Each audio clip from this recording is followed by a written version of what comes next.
राष्ट्र सर्वप्रथम, राष्ट्र सर्वप्रथम, राष्ट्र सर्वप्रथम, राष्ट्र सर्वप्रथम। राष्ट्र सर्वप्रथम की बात कार्यक्रम में आप सभी राष्ट्रवासियों का हार्दिक स्वागत है। रविवार को आ रहा है नेशनल टीवी चैनल पर Paharganj timber ply aluminium special. आप अपनी समस्या बताएं हमारे रिपोर्टर को।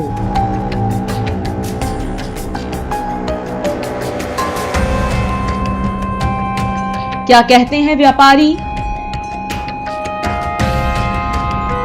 क्या कहते हैं प्रधान। मार्केट की समस्या जो है एनक्रोचमेंट है, एनक्रोचमेंट है, एनक्रोचमेंट है। देखें रविवार रात्रि 9:30 बजे राष्ट्र सर्वप्रथम की बात ललित सुमन के साथ कार्यक्रम में नेशनल टीवी चैनल सर्वधर्म संगम पर।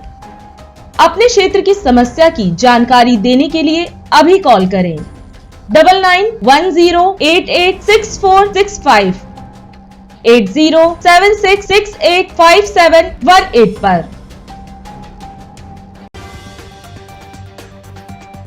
हरियाणा में चुनाव प्रचार तेज हो चुका है। प्रधानमंत्री नरेंद्र मोदी ने हरियाणा के सोनीपत में विशाल जनसभा को संबोधित किया। इस दौरान पीएम मोदी ने हुंकार भरते हुए साफ तौर पर कहा कि हरियाणा है तैयार, फिर एक बार भाजपा सरकार।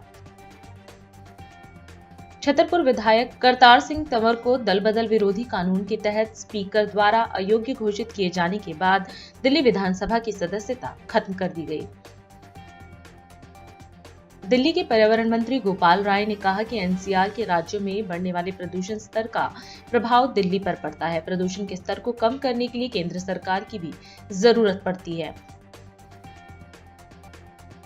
कर्नाटक के मुख्यमंत्री सिद्धारमैया के लिए मुश्किलें कम होने का नाम नहीं ले रही। बेंगलुरु की एक विशेष अदालत ने मैसूर शहरी विकास प्राधिकरण मामले में सिद्धारमैया के खिलाफ कर्नाटक लोकायुक्त के समक्ष प्राधिकारी द्वारा जांच का आदेश पारित किया है। दिल्ली के पूर्व मुख्यमंत्री और आप प्रमुख अरविंद केजरीवाल ने राष्ट्रीय स्वयंसेवक संघ प्रमुख मोहन भागवत को पत्र लिखकर कहा कि बीजेपी ने आरएसएस का कद छोटा कर दिया है। दिल्ली वासियों की बुधवार की सुबह की शुरुआत गर्म मौसम के साथ हुई और न्यूनतम तापमान इस मौसम के औसत तापमान के करीब 3 डिग्री अधिक 26.8 डिग्री सेल्सियस दर्ज किया गया। कर्नाटक उच्च न्यायालय द्वारा मुख्यमंत्री सिद्धारमैया के खिलाफ जांच के लिए राज्यपाल की मंजूरी को बरकरार रखने के एक दिन बाद राज्यसभा सांसद कपिल सिब्बल ने भाजपा की आलोचना की और उस पर एक चुनी हुई सरकार को अस्थिर करने और गिराने के लिए कपटपूर्ण तरीके अपनाने का आरोप लगाया। उत्तराखंड के मुख्यमंत्री पुष्कर सिंह धामी ने अधिकारियों को राज्य के आपदा प्रभावित क्षेत्रों में सभी सुविधाएं सामान्य बनाने के निर्देश दिए। बिहार सरकार ने दरभंगा में अखिल भारतीय आयुर्विज्ञान संस्थान के निर्माण के लिए स्वास्थ्य एवं परिवार कल्याण मंत्रालय को 37 एकड़ से अधिक भूमि हस्तांतरित कर दी। केंद्रीय कृषि मंत्री शिवराज सिंह चौहान ने दिल्ली में किसानों और किसान संगठनों के साथ संवाद की श्रृंखला शुरू की। प्रधानमंत्री नरेंद्र मोदी ने सोनीपत हरियाणा में जनसभा को संबोधित किया। इस दौरान अपने संबोधन में पीएम ने साफ तौर पर कहा कि हरियाणा है तैयार, फिर एक बार भाजपा सरकार। पीएम ने कहा कि दुनिया की बड़ी कंपनियां भारत में निवेश करना चाहती हैं और इसका फायदा सीधे तौर पर हरियाणा के किसानों, नौजवानों को मिलेगा। उन्होंने कहा कि हरियाणा भाजपा ने घोषणा की है औद्योगिक शहर राज्य के अलग अलग हिस्सों में बनाए जाएंगे। इसके साथ ही उन्होंने बताया कि हरियाणा भाजपा नारी शक्ति को और सशक्त करने के लिए आगे बढ़कर काम कर रही है और भाजपा का संकल्प पक्की गारंटी है। आज पूरा हरियाणा कह रहा है फिर एक बार भाजपा सरकार।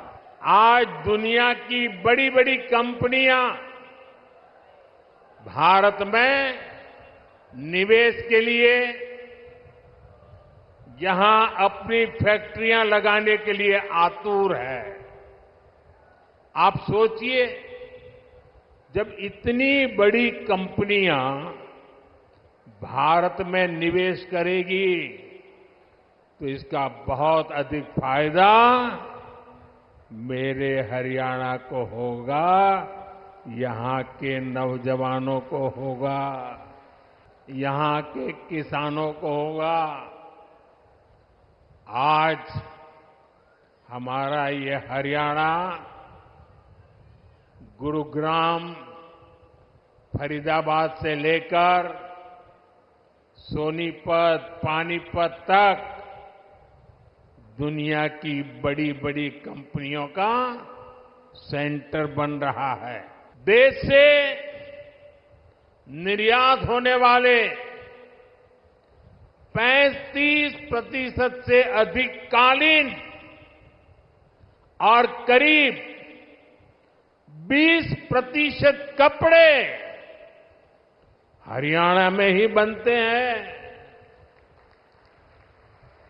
यहां खड़खौदा में देखिए, भाजपा औद्योगिक शहर बना रही है। कोशिश यही है कि यहां के हमारे नौजवानों को ज्यादा से ज्यादा नौकरियां मिले, रोजगार मिले। हरियाणा भाजपा ने घोषणा की है कि ऐसे अनेक औद्योगिक शहर राज्य के अलग अलग हिस्सों में बनाए जाएंगे। अभी मारुति का कारखाना लगना भी यहां तय हो गया है। आने वाले समय में ऐसे कई बड़े बड़े कारखाने यहां लगने वाले हैं। साथियों, मेक इन इंडिया के 10 सालों ने भी इसमें बड़ी भूमिका निभाई है।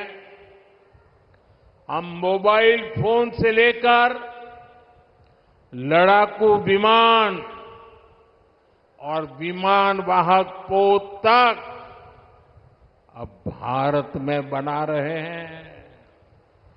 साथियों, हरियाणा भाजपा नारी शक्ति को और सशक्त करने के लिए आगे बढ़कर काम कर रही है। हरियाणा भाजपा ने लाड़ो लक्ष्मी योजना के तहत हर महीने 2,100 रुपये देने का वायदा किया है। गरीब परिवारों को 500 रुपये में गैस सिलेंडर देने की भी योजना जारी रहेगी। हरियाणा भाजपा ने 5 लाख लखपति दीदी बनाने और हर गांव में ड्रोन पायलट दीदी बनाने की भी घोषणा की है। साथियों, भाजपा का संकल्प ये पक्की गारंटी होता है। भाजपा जो कहती है वो करके दिखाती है।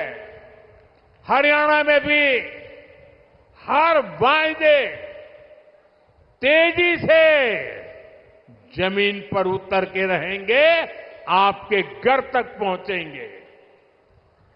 इसलिए 5 अक्टूबर को हमारे इन सभी उम्मीदवारों को भारी मतों से विजयी बनाना है। लगातार तीसरी बार हरियाणा में कमल खिलाना है। प्रधानमंत्री नरेंद्र मोदी के जन्मदिवस को सेवा पखवाड़े के रूप में मनाते हुए दिल्ली नगर निगम केशवपुरम क्षेत्र में एक सप्ताह से कई सामाजिक और स्वच्छता अभियानों का आयोजन किया जा रहा है। इन अभियानों में स्कूलों में सफाई और पेंटिंग अभियान से लेकर सड़कों पर स्वच्छता जागरूकता कार्यक्रम और मेडिकल कैंपों का भी आयोजन शामिल है। इस सेवा पखवाड़े के अंतर्गत केशवपुरम क्षेत्र में स्वच्छता सैनिकों और रेजिडेंट वेलफेयर एसोसिएशनों के सहयोग से एक जन जागरूकता अभियान चलाया गया। इस अभियान के माध्यम से स्थानीय निवासियों को स्वच्छता बनाए रखने के बारे में जागरूक किया गया। मधुबन चौक से कोहाट एनक्लेव तक लगभग 2 किलोमीटर लंबी मानव श्रृंखला बनाई गई, जिसमें स्वच्छता सैनिकों और आरडब्ल्यूए के सदस्यों ने हिस्सा लिया और स्वच्छता का संदेश दिया। कार्यक्रम में केशवपुरम जोन के अध्यक्ष योगेश वर्मा, सहायक आयुक्त अरविंद कुमार और बाबूलाल मीना की उपस्थिति रही। योगेश वर्मा ने बताया कि यह स्वच्छता अभियान प्रधानमंत्री नरेंद्र मोदी के जन्मदिवस को समर्पित है, जिसके तहत अनेक गतिविधियां संचालित की जा रही हैं। उन्होंने यह भी कहा कि आने वाले त्योहारों के दौरान भी निरंतर सफाई अभियान जारी रहेगा ताकि जनता को किसी भी प्रकार की कठिनाई का सामना न करना पड़े। हिसार में आप के राष्ट्रीय संयोजक अरविंद केजरीवाल ने हरियाणा के उद्योगपतियों से संवाद किया।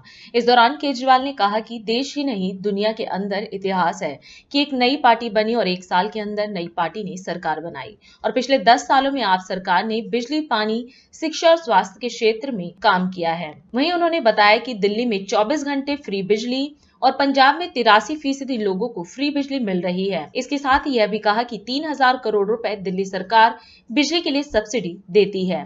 आप संयोजक ने इस मौके पर हरियाणा की जनता से आपको विजयी बनाने की अपील की। पिछले 10 साल से जब से मैं दिल्ली का मुख्यमंत्री हूँ, पूरी ईमानदारी के साथ मैंने काम किया है, पूरी ईमानदारी के साथ। दिल्ली के 73% लोगों को, 73% लोगों को फ्री बिजली मिलती है। पंजाब के 83%, 83% लोगों को फ्री बिजली मिलती है।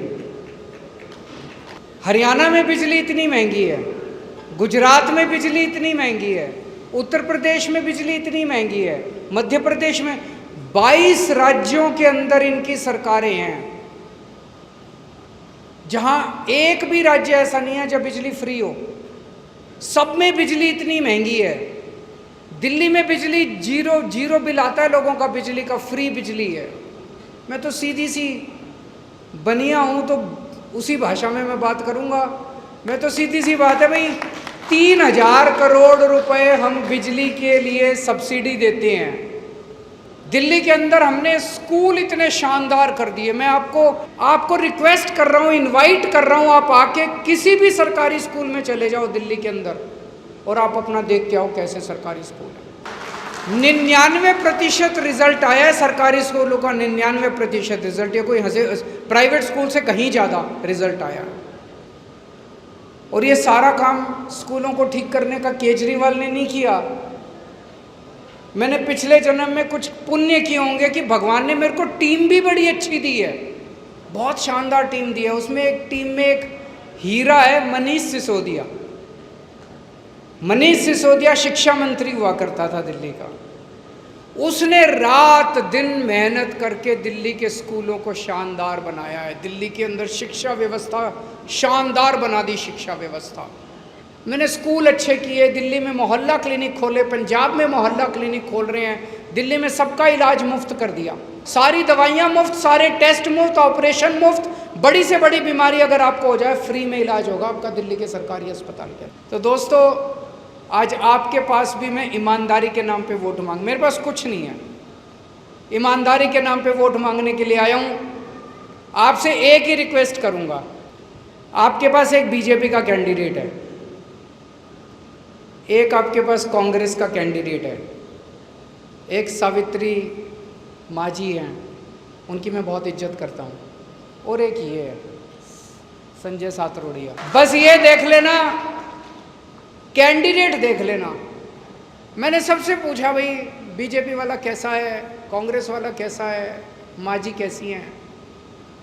इन चारों में सबसे शरीफ, सबसे ईमानदार, आम आदमी आपके बीच में रहने वाला संजय सातरोड़िया। तो जितने काम मैंने दिल्ली में करे हैं, पंजाब में करे हैं, जो भी सरकार बने उससे काम करा के मैं लाऊंगा। ये सीट जिता देना, सीट जिताने की जिम्मेदारी आपकी है। लोकसभा में नेता प्रतिपक्ष और कांग्रेस सांसद राहुल गांधी ने जम्मू कश्मीर में चुनावी जनसभा को संबोधित किया।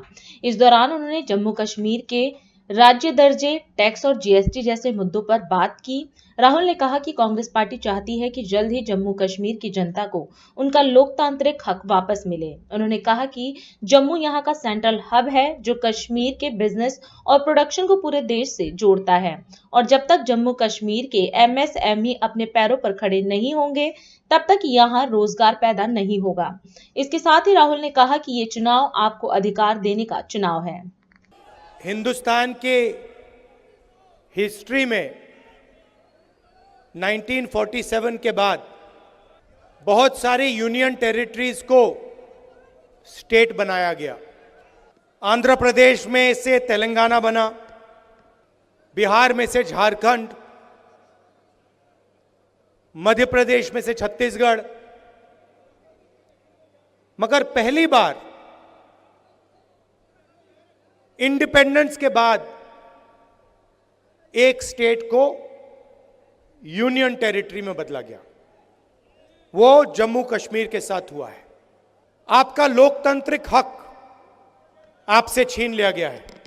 हमने सोचा था कि चुनाव से पहले आपको स्टेटहुड वापस मिल जाएगा, और सही तरीका वही था। सही तरीका था कि पहले स्टेटहुड दो और उसके बाद चुनाव कराओ। अब ठीक है, पहले चुनाव करा दिया, मगर हम चाहते हैं कि जल्दी से जल्दी आपका जो लोकतांत्रिक हक है, जम्मू कश्मीर का जो स्टेटहुड है, वो आपको वापस मिले। ये हिंदुस्तान की हिस्ट्री में पहले कभी नहीं हुआ है कि किसी स्टेट से हमने उनका अधिकार छीन लिया और स्टेट को यूनियन टेरिटरी में बदल दिया। पहली बार हुआ है, और मैं सही बोलूं तो ये कभी नहीं होना चाहिए। किसी और स्टेट के साथ ये कभी नहीं होना चाहिए। और मैं आपको यहां गारंटी देता हूं कि अगर बीजेपी ने आपको स्टेटहुड नहीं दिया तो हम विपक्ष में हैं, हम इंडिया गठबंधन का पूरा दम आपको स्टेटहुड दिलवाने में लगा देंगे। पार्लियामेंट का इस्तेमाल करेंगे, लोकसभा का इस्तेमाल करेंगे, राज्यसभा का, सड़कों पे उतरेंगे और हम आपको जो आपका हक है वापस दिलाएंगे। जम्मू हब है। कश्मीर को, कश्मीर के बिजनेसेस को, कश्मीर के प्रोडक्शन को बाकी हिंदुस्तान से जोड़ता है। सेंट्रल हब है ये। जब तक जम्मू कश्मीर के स्मॉल और मीडियम बिजनेसेस अपने पैरों पर नहीं खड़े होंगे, तब तक इस प्रदेश में, इस यूनियन टेरिटरी में रोजगार नहीं मिल सकता। तो ये चुनाव आपको अधिकार देने का चुनाव है, और शुरुआत स्टेटहुड है। उसके बाद सरकार आएगी, जम्मू कश्मीर के जो स्मॉल और मीडियम बिजनेसेस हैं, जो लोकल इंडस्ट्री है, उनकी रक्षा करने वाली सरकार होगी। बैंक के दरवाजे आपके लिए खुलेंगे, आपको सपोर्ट मिलेगी, आपको टेक्नोलॉजी मिलेगी। मैं लोकसभा में हूं, ऑपोजिशन लीडर हूं। जहां भी आपको मेरी जरूरत हो, जहां भी जरूरत हो, स्टेटहुड के मामले में हो, स्मॉल मीडियम बिजनेस के मामले में हो, जहां भी आप मुझे ऑर्डर करोगे, जो भी आपका हुक्म होगा, मैं आपके लिए वहां कर दूंगा। और जब भी आप चाहोगे कि भैया राहुल जम्मू आओ, हमारी बात सुनो, हमारी मदद करो, मैं आपको आपके सामने दिखूंगा। आपको स्टेटहुड देने की जरूरत है, यह मैं आपको गारंटी कर रहा हूं। आज नहीं तो कल इंडिया गठबंधन आपको स्टेटहुड दे देगा। आप सबका दिल से मैं धन्यवाद करना चाहता हूं। नमस्कार, जय हिंद। अभी समय है एक ब्रेक का, हम चलते हैं ब्रेक पर। आप कहीं जाए नहीं, छोटा सा ब्रेक।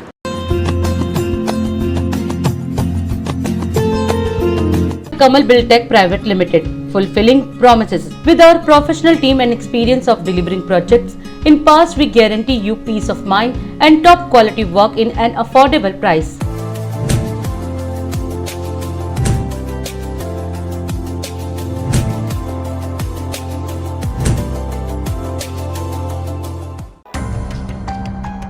समस्या पहाड़गंज की, विचार व्यापारियों का, कैसे होगा निदान? नेशनल टीवी पर देखें, क्या कहते हैं प्रधान। मार्केट की समस्या जो है एनक्रोचमेंट है, एनक्रोचमेंट है, एनक्रोचमेंट है। नेशनल टीवी चैनल सर्वधर्म संगम पर रविवार 29 सितंबर रात्रि 9:30 बजे। राष्ट्र सर्वप्रथम की बात ललित सुमन के साथ कार्यक्रम में आप भी बताएं अपने दिल की बात।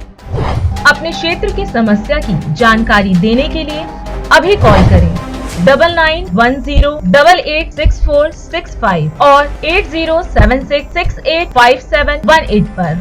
और अधिक खबरों के लिए आप हमारे YouTube चैनल दैनिक इंडिया दर्पण को अभी सब्सक्राइब करें और नोटिफिकेशन के लिए बेल आइकन को प्रेस करना ना भूलें। राष्ट्र सर्वप्रथम की बात कार्यक्रम में ब्रेक के बाद एक बार फिर आप सभी राष्ट्रवासियों का स्वागत है।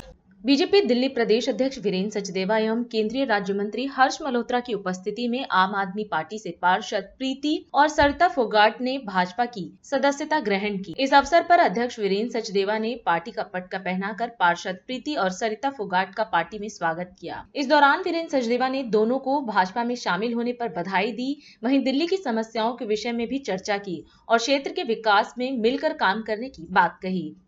दिल्ली की दो बहुत गंभीर बहनें जिन्होंने एक लंबा योगदान दिल्ली की राजनीति में दिया है, खासकर बहन प्रीति। आज ऐसी बहन प्रीति और उनके साथ श्रीमती सरिता फोगाट जी भारतीय जनता पार्टी में शामिल होने जा रही हैं। मैं हमारे प्रदेश अध्यक्ष श्री वीरेंद्र सचदेवा जी से निवेदन करूंगा कि पहले उन्हें पार्टी का पटका पहना करके पार्टी में स्वागत करें। श्री हर्ष मल्होत्रा जी भी इसमें अपना सहयोग करें। आज भारतीय जनता पार्टी के परिवार में शामिल हमारी दो बहनें, बहन प्रीति जी और बहन सरिता फोगाट जी और मीडिया के सभी साथियों, आज इस परिवार में इन दोनों बहनों का मैं हार्दिक अभिनंदन करता हूं। दिल्ली में इस समय समस्याओं का अंबार है। पीने के पानी की समस्या से लोग आज भी जूझ रहे हैं। चारों तरफ सीवर ओवरफ्लो हैं। सड़कों पर सड़क नहीं है, सिर्फ गड्ढे ही गड्ढे हैं। मैं बार बार एक ही सवाल पूछता हूं, अरविंद केजरीवाल से भी पूछता हूं कि जनता की अदालत में जाने की बात कर रहे हो, सुप्रीम कोर्ट ने क्या अपना डिसीजन बदल दिया है? मुझे बता दें। सुप्रीम कोर्ट ने जो पाबंदी अरविंद केजरीवाल पे लगाई है, वो पाबंदी खत्म हो गई क्या, या 4 महीने बाद खत्म हो जाएगी? आप कह रहे हैं कि मैं जीत कर आऊंगा तो दोबारा आके बैठूंगा, तो फाइल देखने की अनुमति मिल जाएगी क्या? मुख्यमंत्री कार्यालय में आने की अनुमति मिल जाएगी क्या? सुप्रीम कोर्ट का निर्णय है, ट्रायल चल रहा है, सजा अभी सुनाई जानी बाकी है। दिल्ली के विकास की बात नहीं करेंगे, दिल्ली वालों की समस्याओं की बात नहीं करेंगे, दिल्ली के लोग किस चीज से परेशान है उसकी चिंता नहीं करेंगे। अगर विकास किया होता, अगर काम किया होता, तो आज इन बहनों को इतना परेशान नहीं होना पड़ता। और दिल्ली की जनता अपना मन बना चुकी है, वो उन्होंने लोकसभा चुनाव में दिखा दिया। हम भी जनता से बात करते हैं, हमारी भी बात होती है। आज सुबह से सारे लोग हम सदस्यता अभियान के तहत गली गली घूम रहे थे।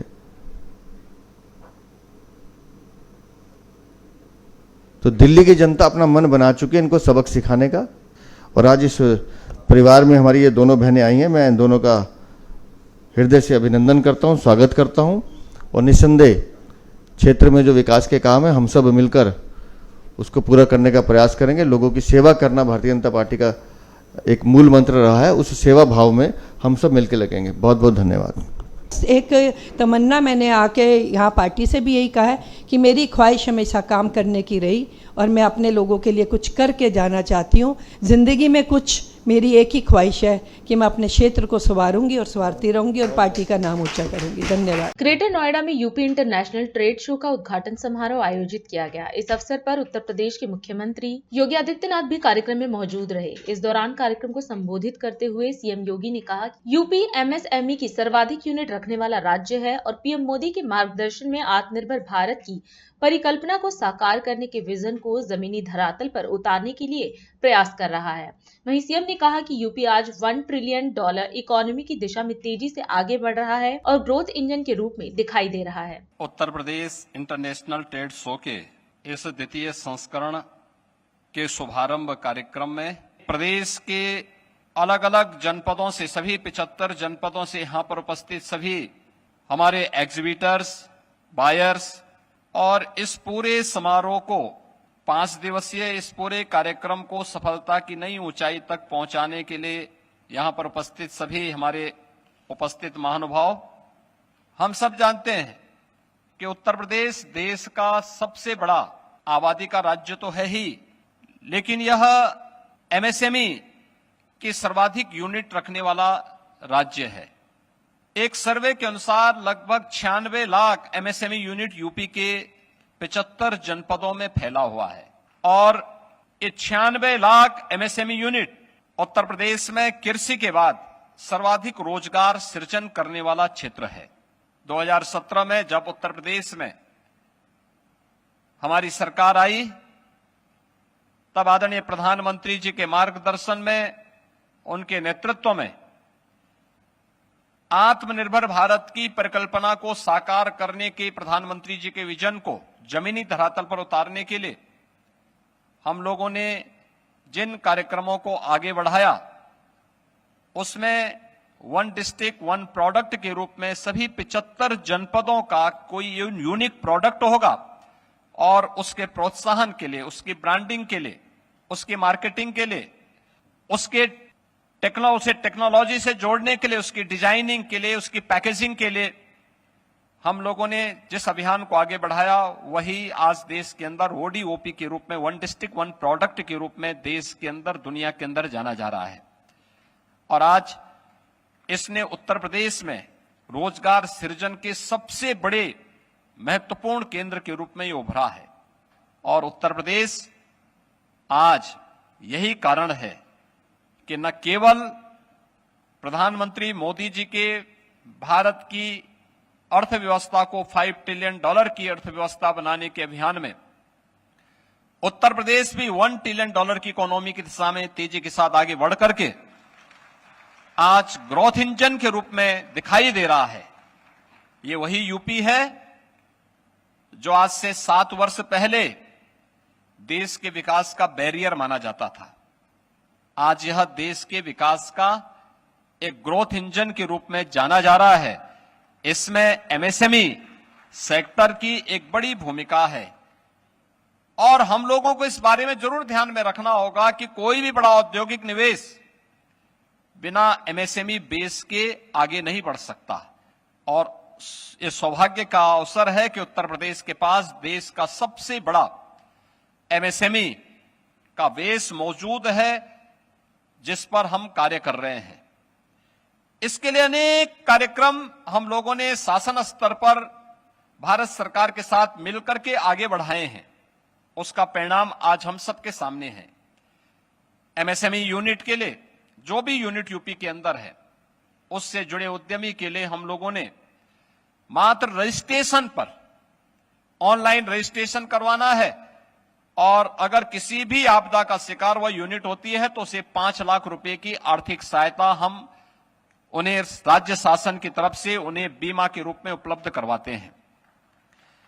प्रदेश के अंदर फ्लैटेड फैक्ट्री का मामला हो या निजी क्षेत्र में प्राइवेट इंडस्ट्रियल पार्क के निर्माण की कार्रवाई, ये तेजी के साथ उत्तर प्रदेश के अंदर बढ़ा है। वन डिस्ट्रिक्ट वन प्रोडक्ट की योजना की सफलता के साथ ही आज देश के अंदर सर्वाधिक जीआई टैग यूपी के पास 75 जीआई टैग यूपी के पास मौजूद हैं।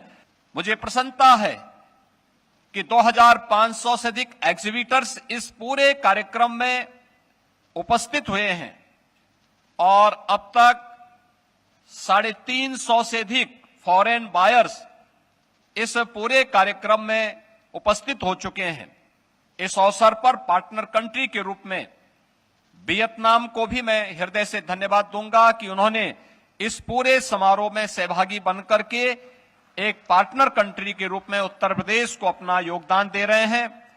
एक बार फिर से मैं आज के इस समारोह में सम्मानित अतिथियों का हृदय से स्वागत करता हूं, अभिनंदन करता हूं।